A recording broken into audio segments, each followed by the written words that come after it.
Welcome to the Look Who It Is podcast, where we sit down with artists to talk music, life, and all the stories in between. Now here's your host, Dane Engel.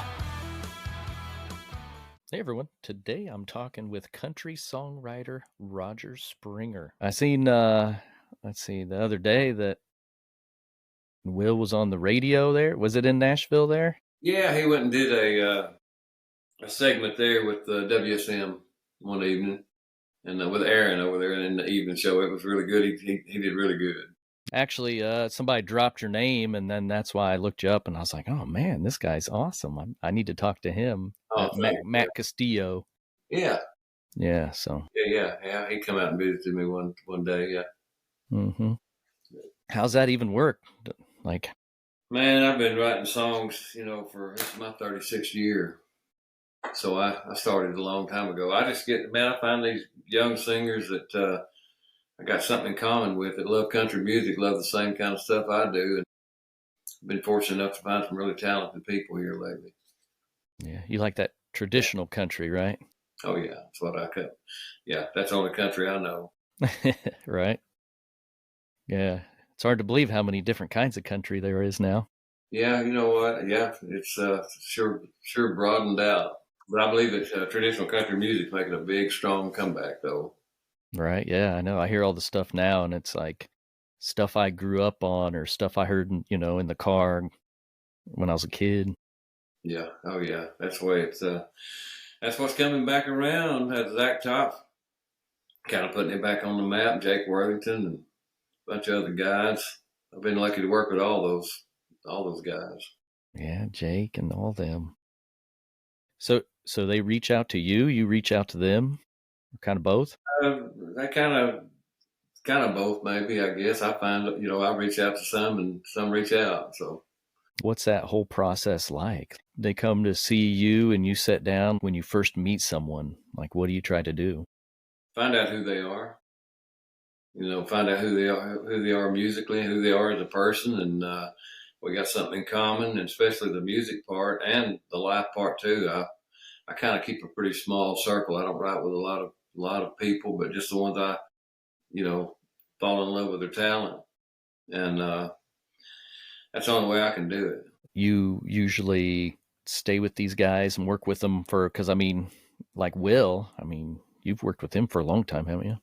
Yeah, we're about 6 years in. Yeah, I don't quit when I start working with somebody that I believe in, till it's just no other choice. But I wouldn't quit on them then. Like Mark Chesnutt and I, we started writing together back in 1994. I rode the bus with him 7 years. We're still great friends. When he calls, I still send him songs, and I keep a small circle, but it's a loyal circle. That's what I'm always looking for. All right. So you're living in Nashville now? I live on the outskirts, about an hour out. Okay. I got some family. I'm actually going there end of this week. Yeah, I got some family that lives in Thompson Station. Cool. That's a cool place. Yeah, it's nice down there. So everybody's traveling to you a lot of times. You still go out back to Oklahoma and stuff much? I just made a trip a couple of weeks ago or last week. Can't remember now. I think it was last week. I went for just 2 or 3 days, but I don't get back there very much anymore. Too busy. Yeah. Nashville's that city that gets you afraid to leave town for 2 days. You're afraid you'll miss writing a hit song with somebody. True. Do you think you'd still be this busy? No, I tell you what, I'm so thankful for it, but it's got busier. I haven't been, my phone hadn't rang a whole lot over the last 20 years because I didn't write that kind of music, and so to see the resurgence of some real country music back with some real lyrics and real melodies has been great. I'm seeing a whole bunch of it. It's great to see them come to town. Heck yeah. And it's turned my life into really busy lately. Yeah. Good, man. That's awesome. And it's whenever you first started hearing that, you probably like, I'm back. Time to shine again, right? Well, you know what? I knew someday that it would come back our way. It always does, but I didn't know how long it was going to be. I really just was wishing I lived long enough to see it come back. one of my friends, Tim Menzies, told me back in the 90s, he said, what we're doing is going to go away someday. And we were killing it at that time. And he said, but when it comes back, it won't never come back exactly the way that it was. So all this time I've been thinking it would come back a little bit more progressive than what we did in the 90s, but I was wrong. It come back more back to the 80s and 70s and 60s country. Because these kids were on YouTube when they didn't like what was on the radio. They got on YouTube and found the authentic stuff, and I think they're more authentically country than we were. Yeah, I'm always surprised there's not a lot of artists from where I live in Indiana, right? And I just like even trying to look local people up and stuff. I have a hard time finding a lot of Indiana country artists. Oh. I don't know that I've ever met a singer from Indiana. Yeah, and I mean, it's like 90% rural, I live out in the middle of cornfields and stuff like that. Right. No country singers there, huh? Yeah, none close. Maybe like a couple, but nothing, nobody who's, I guess, you would say made it big. Right. Well, maybe there's one coming. Well, it's not going to be me, but I hope so. Right. Yeah. So I see you work with Tim a lot still. Oh, Tim and I have been writing together since 91, many years. Tim's one of the best. And he's helping me with writing with Will and Colton Dawson, who's amazing, who's fixing to make a big splash. He's 19 years old. Chuck Ainley and I are producing a record on him just coming up in about 3 weeks in November. We're excited about that, cutting the whole record, and it's going to be some good. It's going to be real traditional country music, and this kid's amazing. So, and Will's doing really good. His numbers are growing and making more noise every day. So, and Jake Worthington, he's things are happening for Jake there, and it's glad to be a part of it. Yeah, I seen he's going on tour with Luke Combs, I think, or something. Yeah, out there with Zach right now. Yeah, from Zach to Luke. Yeah, that's good stuff. Heck yeah. 19 though, that's so young to. I'm telling you, these kids they're so amazing to me. Or not these kids, this kid, and any kid, I guess. He plays a guitar extremely well. Plays the electric guitar, lead guitar, and sings and writes. Good little writer, and there's some amazing talent coming. He's one of them. So when you guys work together, you like sometimes just being in the room get their juices flowing. Sometimes you just sat back and you go, "Do you even need me?" Yeah, you know what? I hope they need me. But when we start writing a song, we usually don't even have. When we sit in a room, we usually don't even have an idea. We just sit, grab our guitars, and start. Somebody start playing them, and a melody will come out, and we'll usually write our way into a title. So it's just the energy in the room. That's why you got to love the people that you're in the room with, or admire them, and respect their talent. And usually great things happen when you get the right people in the room together. So do you guys have the same approach, or you just see what comes? Pretty much. These young guys, they'll show up with some ideas, and some grooves and titles once in a while. And I hardly ever have one. I've been writing so long, it's usually just every day off the cuff for me. But it seems to me that that's probably when the best songs come along, when you're not trying to make them up. You're just kind of writing the truth. And writing some country music, just writing some life experience, good, funny, bad, ugly, all of it. And then I guess when you hear songs that you guys work on and then they come out, so it has enough of your influence and then what you're feeling at the moment, then it kind of takes you back to that moment. Yeah, I mean, I love, I told somebody this other day, I used to back in the 90s, I would learn all those songs that got recorded and, I could play them out at writers' nights. I couldn't sit here with my guitar today and play you one song I've written in the last 5 or 6 years. Because every day's a new song, And so it's a numbers game where you write and you cherry pick the best stuff and that's how you make great records. So even when you're not working with someone, you still just constantly writing things and thinking of things. I'm been very busy lately. I don't know. I don't sit down with my guitar when I don't have an artist here to write with. I don't never pick it up, but I will write some stuff down at night. Sometimes I have some thoughts and I'll put some stuff in my phone, and look at it when we're writing. And I pick some stuff out of that. So what's free time look for you like now? There's not a lot of free time. No? Dang. Not a lot. Swamped, man. Pretty busy, yeah. It's been crazy, but good. I'm very thankful. Yeah. Well, I'm glad I got to catch you then. Oh, yeah, I'm glad. Me too. Yeah, I haven't been. So I'm not strictly like a country person that would, like I kind of talk to everybody and just get to listen to all. I've talked to, bluegrass and country and rock artists and stuff like that. So I just like to find everybody, pick their brain, and it's just great learning all the different things that everybody has to say. Right. Yeah. Well, it's a great business, and I've been very fortunate to be a part of it for as long as I have, and hope I'm going to continue going for the last round here. So you have anybody new that you just started working with? Colton is the newest one. I'm working with Belle Franz, who's an incredible female singer, traditional country. Chandler Walters, and over at Big Loud, I've been writing with him a bunch. He is amazing. I've written 2 or 3 things with Ernest over there, and man, what a talented guy that guy is too.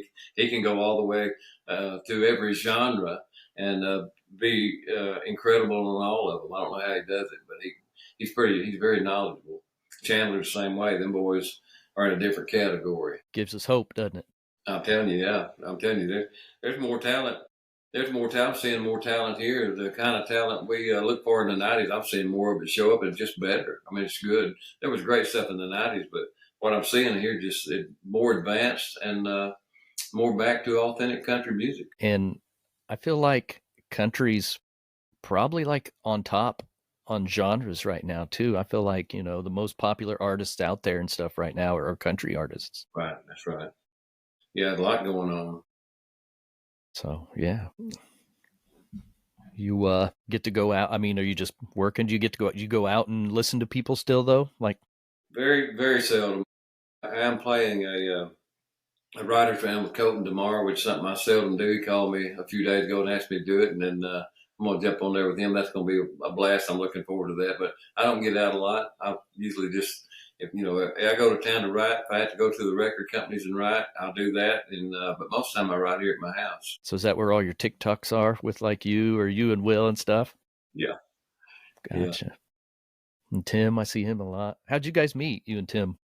You know what? Renee Bell back in 91 introduced us. She was the Tony Brown's assistant over at MCA Records, and they signed me to a record deal over there for a moment. So my first job here was as an artist on MCA, and during that time, Renee hooked me and Tim up to write. The record deal didn't last, but the writing friendship did. That's cool. I try to find, so I can find like Roger Springer Band and stuff on streaming, but I can't find hardly any of your solo stuff out there. Well, there's only there's one video that's still on YouTube that I'm pretty embarrassed about. But that's what? That's the only thing left of the 1991 record. And after I started really writing songs. I didn't have no choice. I had to start writing songs in 1992. I signed with EMI Music Publishing. At that time, they were the world's largest publisher, and there was 97 writers under that roof when I started. And I started on the bottom floor of that. And thank goodness to guys like Tim Menzies, Dean Dillon, Tony Martin, that I got to stay in their room, great writers, and learn how to write songs. And so after some success throughout the 90s of having some hits, Mark Chesnutt and I, we had a great run together. He recorded 33 of the songs we wrote together. And after a string of hits there, well, then Doug Johnson from Giant, which was Warner Brothers, came to me and wanted me to record another album, and he wanted to do it as a band, like a group. And at first, when he came and asked me, I was like, I didn't really want to do it, even though I kind of wanted to do it, but I didn't want to do it because I was on such a roll writing. I was afraid that would just mess all that up. I ended up cutting the record, and and it was a great experience. This time I kind of knew more what I was doing, got to cut the songs I wanted to cut, had great producers with Ed C. and John Hobbs, and it was a great time. But things were starting to change. I had been here a while, and I ended up asking off the record label, and I went deer hunting for about 5 years. Nice. But you came back, right? Yeah, I came back. It turns out deer hunting doesn't pay near as well as songwriting does. Right, yeah. It doesn't. Man, you just been busy ever since then, huh? And Yeah. I watched something that said, what, like 12 or 13 you started writing? Started writing probably 13 maybe, and wrote a few. I didn't know what I was doing. I didn't know why I was doing it. But my grandmother my grandmother Springer was a poet. Was a locally famous a woman there. She wrote for the newspaper. She always had a column in the paper, and it always had some poetry, real country stuff. So I started doing that when I was about 13. Then I had an old wayward uncle on the other side of my family that played a fiddle and played them honky-tonks. I'd go down to his house when I was 14, 15 years old. He'd give me a drink of moonshine and play that old fiddle for me. So I kind of got the worst of both worlds, maybe, or the best of both. Then how old were you when you actually was starting to play out and play music? I was in my 20. I was probably 23 when I started playing in clubs back in Oklahoma with my cousin's band back there, and they played the Elks Lodge, the Moose Lodge, and all the country place rodeos and all that good stuff. And I did that to start making extra money. I was working at a sausage factory and skinning hogs, and working at a rendering plant for about $180 a week. And so I could go out and play on the weekends and make another 100, and that helped me pay my bills. I kind of just cut my teeth in them honky-tonks back there through the 90s. I mean, through the 80s. And then at 1989, I moved here. Did you ever do, like when you played, do Texas much? We played, back when we were a local band way back then before I moved to Nashville. Yeah, we played some Texas honky-tonks in Oklahoma. I grew up right on the Red River, about 20 miles from the Texas line. So it wasn't a very far trip to Texas. But back then there wasn't this Texas scene. There was just, clubs and honky-tonks. Yeah, I talked to some guys, and they're from Paris, Texas. You know where that's at? Oh, sure, yeah. Yeah. My mother was born in Honey Grove. That's not too far from Paris. Okay, yeah. I've been to Texas once. So I went to Fort Worth. Oh, yeah. Yeah, got to go to the stockyards. Went to Billy Bob's. That was really cool. Yeah, it's a cool place. Yeah. Ain't nothing like Cowtown. It was hot, though. I was glad to come home. Yeah, it gets hot down there, buddy. So then you moved here, and then you had... So when did your first single come out then? With The Right One Left? The Right One Left come out in, I think, the beginning of 92, and I was probably off the record deal in 3 or 4 weeks after that. It didn't take long for that to fail and for me to get sent packing, which, things happened too fast for me. When I got here, the signing frenzy was on. If you come from Oklahoma, Texas, wore a cowboy hat and sang, you pretty much had a pretty good chance of getting a record deal at that time. So mine, I think I'd been in town like 2 months when I got a record deal, and I thought, boy, I'm so lucky that this happened so fast. But it was really the worst thing that could have happened, because I hadn't been here long enough to learn anything. I didn't know, I didn't know what a hit song was. I just wasn't there. So it was a good learning experience for all of that, because I learned a whole lot what not to do, through that time. And I'm thankful for the experience. And the songwriting, Whitey Shaper was a legend songwriter. He's also one that I owe credit to for being able to learn. And it's a school. I mean, you have to really learn. You can be talented and move here, or have a little bit of talent, but without the education of guys that knew how to do this, I'm so thankful that I got to be in their rooms. He told me one time he loved being a songwriter. He said he had just enough notoriety to get a good seat at a great restaurant, but not enough to be interrupted while he was eating. Yeah, that sounds like the dream there. Yeah.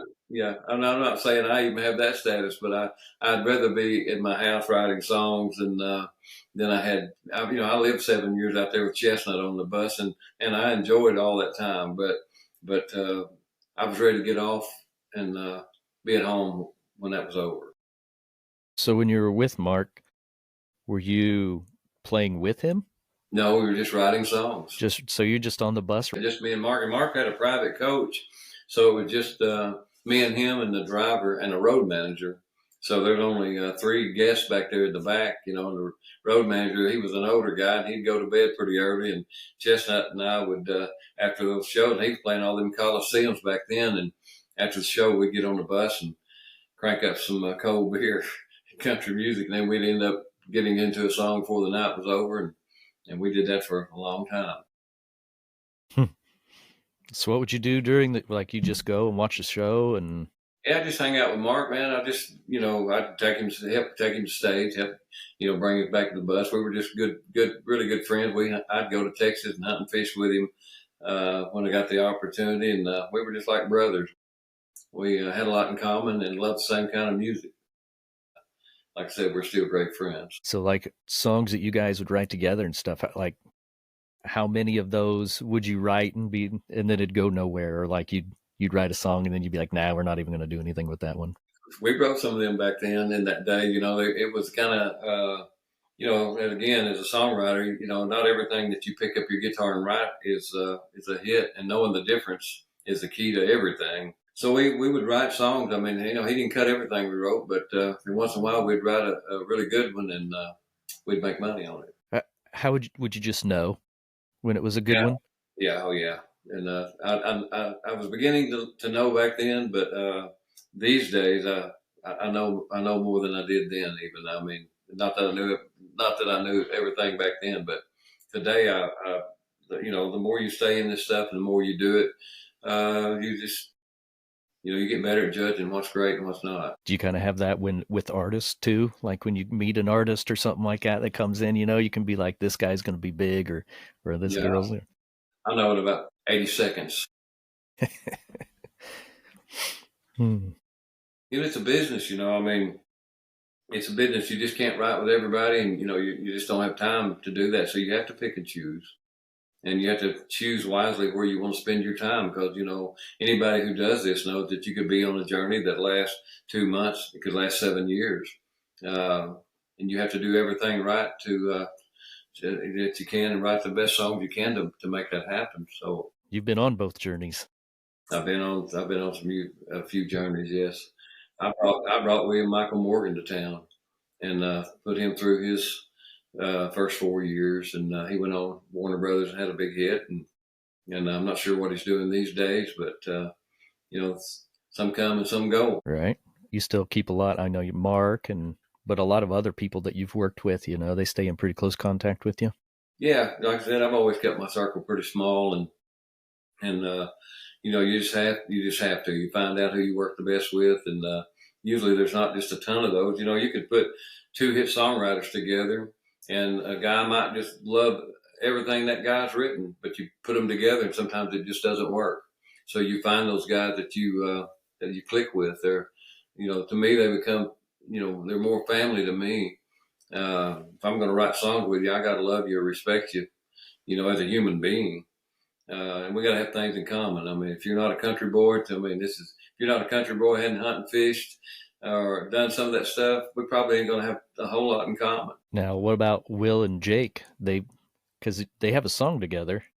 And yes. then I've seen you working with both of them at the same time. Oh yeah. We're all hang out a lot together when they get the chance. We write. Jake and Will will be over here at the house at the same time. We've done that for several years. It's always, it's like having family come home, when they come back. Jake lives in Oklahoma. He was a Texas guy. I introduced him to his wife. She was my neighbor in Oklahoma. I called him up and told him, I said, hey, I want to introduce you to my neighbor. I said, you're going to marry her. And he just laughed and said, yeah. And about a year later, they were married. Will lives in New Mexico. Okay. And Colton, he's from Arizona. he just moved. He just became a Tennessee resident. He's here to get it done, and so yeah, everybody travels. When they usually come, when the guys come from out of state, they usually stay here at the house, and we just have a song camp. We'll write for 3 or 4 or 5 days, usually 4 or 5 days, and they'll stay here at the house. We'll cook and eat, and we'll just go through our regular routine in the daytime of writing, and we'll write usually, sometimes 4 or 5 hours, and sometimes 10 hours a day. Kind of just woodshed. Yeah. Yeah, that's awesome. See, this is all stuff I never would have even thought about or even known. Yeah, so, yeah, it's work, but it's if you get to do what you love for a living, it makes life a lot better. So, do you know how many songs you're actually on in total? That I've written that's been recorded? Maybe 140. I just got a new gold record. It's funny, things have changed. I just got a new gold record from on the Zach Topp's first record. I hadn't had a gold record in 27 years, so it was a nice little reward there. Yeah, okay. It's one of those things you don't put all your eggs in one basket. You have eggs in lots of baskets. Yeah, well, yeah, you gotta do that. Like I said, I don't have that many. A handful of writers and artists that I work with. Like I said, people I believe in the most. And hopefully some more come along. I have some more time. I'd love to meet some more that's that's about to put records out on the radio. Where do you usually meet people then? Social media is where, I have a lot of people reach out from social media. And if Colton, I saw Colton on online singing Jake Worthington song that me and Jake wrote. And he was just, I didn't know how old he was. Turned out he was 18 years old, but he just blew me away. I just reached out. I just thought to myself, man, what a great job. And we got to talking. And he was still in high school.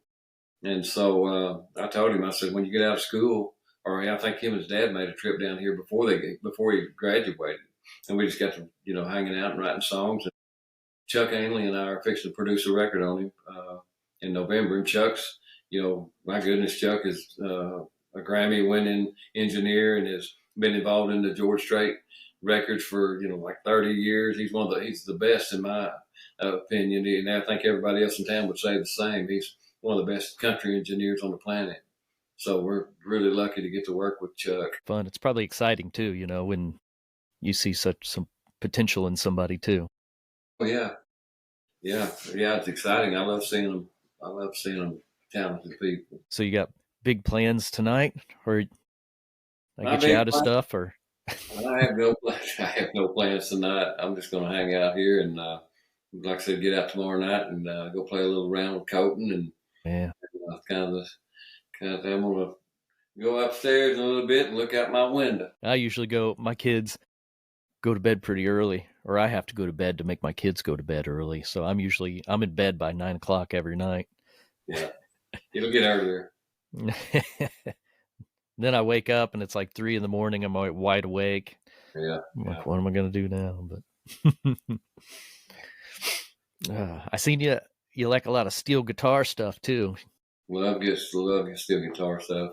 But, I love fiddles and steel guitar. That's quintessential country music. If you don't have a fiddle and a steel, you need to add on to your band. I went a couple weeks ago and seen Cody Jinks. Oh, yeah. In Indianapolis, yeah, and it was good. And he had a steel player, and he was awesome. Yeah. Steel guitar and country music and a fiddle just go together. I know you play guitar. You play other instruments? Very little piano, and I played a little bit of banjo, which is self-taught. I'm really not good, but that's if I was going to play anything that took my mind off of this stuff for a minute, I love bluegrass, and I love picking around on the banjo a little bit. Play a little bit of piano, not well, but enough to write a melody on. I've written a few songs on flunking my way around a piano. Who do you like to listen to when you listen to bluegrass? You know what? I love the Osmond Brothers. And again, I don't have the luxury of turning on bluegrass records all the time, and listening to some of my favorite music. Ralph Stanley, I love all that stuff, but I don't get to listen to it. What goes in must come out. And so, right. I don't listen to a lot of music. I haven't in many, many years. I don't listen to radio. I turn it on once in a blue moon just to see what's happening. But when you're writing songs all the time, you really don't want to put all those melodies in your head because you'll end up getting on somebody's stuff.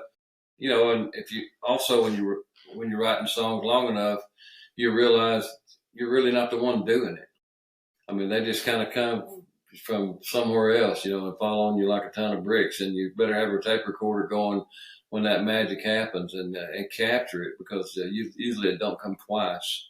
So I'll keep a recorder going and pick up my guitar, or one of my co-writers may do the same thing and capture magic in a bottle there. And then the craft of songwriting comes in on the lyrics, knowing how to write a country lyric and put it with those melodies. That's the magic of songwriting. But those melodies, they're just a gift. They come from somewhere unexplainable. I guess I never thought of not having outside influence.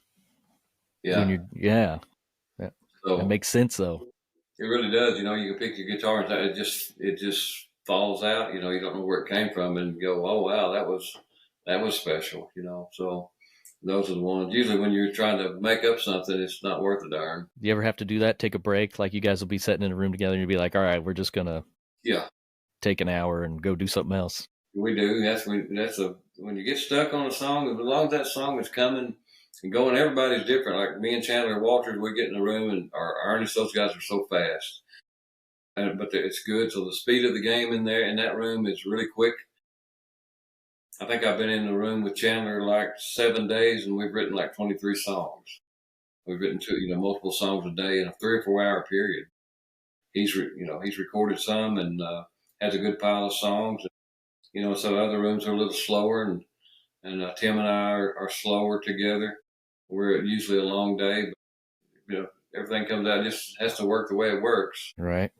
And it probably doesn't, whether it's fast or slow, doesn't decide whether the song is going to be a good song or bad song, No, it doesn't. I mean, if you've been writing as long as I have, you start writing more consistent, good songs than bad because you learn real quick, to process the ideas when they come to you. And, if a melody hits you and you get on the wrong one, you got to weed it out. You learn to weed that stuff out real quick. So instead of writing just songs that I think are going to be okay, we just don't write them. If they pop up, we might fool with it for 5 or 10 minutes. And if it's not, if it's starting to lose its magic or steam there, its feeling, we just trash it and, move to another idea. So self-editing, makes your odds a lot better at just writing consistently great songs. I feel like you should put out like a book or an instructional video. But if I knew the ingredients to it all, we could all be trillionaires. But me and somebody was talking about this the other day, and if I had to sit down and explain to somebody how to do this, I couldn't give them an answer. I really don't know after all these years of doing it. It's really, like I said, I can't really take any credit for it. I mean, I did my work and learning, some craft of songwriting, but it's just divine intervention. So when was the last time you played out before tomorrow? It has been a minute. Well, that's been a while, maybe a year. Yeah. I can't even remember. The Bluebird, I think, was maybe the last time I played out, and that's been over a year ago. Do you like playing out and playing on stage? Not really, but I do if it's a friend that I'm doing it with. They ask me to come and do it, which I do once, like I said, once in a blue moon. I just don't do it very much. I just don't have time for one thing, and but yeah, I enjoy it. I'm gonna have fun tomorrow night with Colton. Good.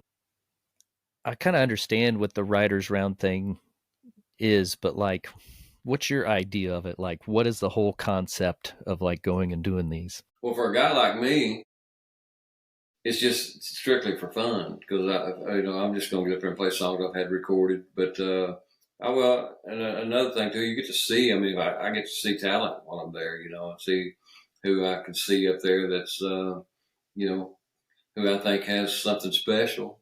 But it's always fun to hear new songs and stuff. But I don't and for them, they get they get a chance to get up there and, show people what they can do and connect with other writers, and they can hook up and write. Everybody's got to do their own journey, and it's good for those young writers. Is there usually is it just specifically like writers to writers? Is there maybe somebody in the audience that might? There's always, music industry people around just about everywhere they get out, people from A&R departments, people from publishing companies. So it's great for those young writers. They go out and check up those new talents coming into town as well. I'm not sure how often, but I would assume pretty often. And it's great for them to get out and do that. It's great for the town, great for them, and it's the way they get, through the maze of the music business. How do you like doing social media?